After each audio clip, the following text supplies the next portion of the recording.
Hello everyone. ఈరోజు మనం ఒక ఇంపార్టెంట్ విషయం గురించి మాట్లాడుకుందాం. చాలామంది ల్యాండ్ కొనగానే రిజిస్ట్రేషన్ అయిపోయింది, అమ్మయ్య మన పని అయిపోయింది అనుకుంటే మీ పని నిజంగానే అయిపోతుంది. ఎందుకంటే ల్యాండ్ మీరు కొన్నప్పటికీ ఆన్లైన్ ల్యాండ్ రికార్డ్స్లో మీ పేరు ఉండదు. ఇది most common problem. Online land records అంటే B1లో మీ నేమ్ తప్పుగా ఉంటే దాన్ని ఎలా సరి చేసుకోవాలో ఇప్పుడు చూద్దాం. డిస్ప్యూట్స్ అనేవి 2 టైప్స్ ఉంటాయి. ఒకటేమో క్లెరికల్ ఆర్ రీసెంట్ ట్రాన్సాక్షన్స్. రీసెంట్గా ట్రాన్సాక్షన్ జరిగినప్పుడు ఆ ట్రాన్సాక్షన్కి సంబంధించిన డీటెయిల్స్ అనేవి ఆన్లైన్ చేయకపోవడం వల్ల మన నేమ్ అనేది ఆన్లైన్లో రాదు, ఆన్లైన్ ల్యాండ్ రికార్డ్స్లో రాదు. నెక్స్ట్, ఫ్రాడ్లెంట్గా వేరే వాళ్ళు మన టైటిల్ని ఎక్సర్సైజ్ ఈ 2 కారణాల వల్ల మన నేమ్ అనేది B1లో చూపించదు.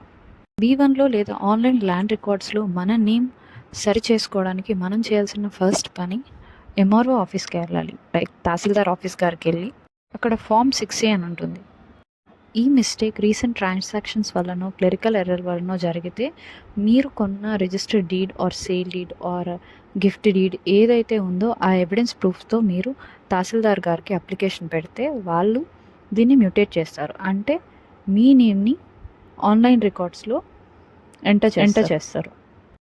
తహసీల్దార్ ఆఫీస్లో మీరు అప్లికేషన్ పెట్టినప్పటికీ మీ నేమ్ కరెక్ట్ అవ్వలేదు అనుకుంటే మీరు RDO గారికి అపీల్ చేయొచ్చు.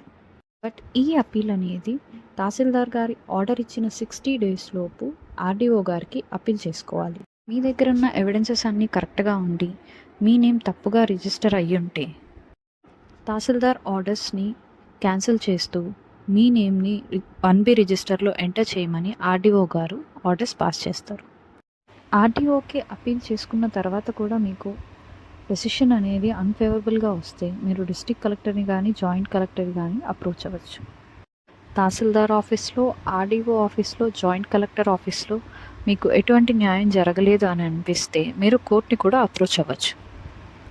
మీ ప్రాపర్టీ మీద టైటిల్ డిక్లరేషన్ కోసం మీరు కోర్టుని అప్రోచ్ అయినప్పుడు గవర్నమెంట్ని అండ్ ఎవరి పేరైతే ROR ఆర్ B1లో రాంగ్ ఎంట్రీలో ఉందో వాళ్ళని ఇద్దరిని కూడా పార్టీగా చేయడం very important.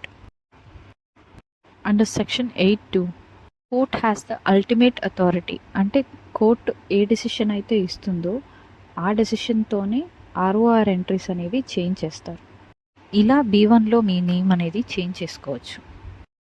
Follow Defense Legal Associates for more legal bites.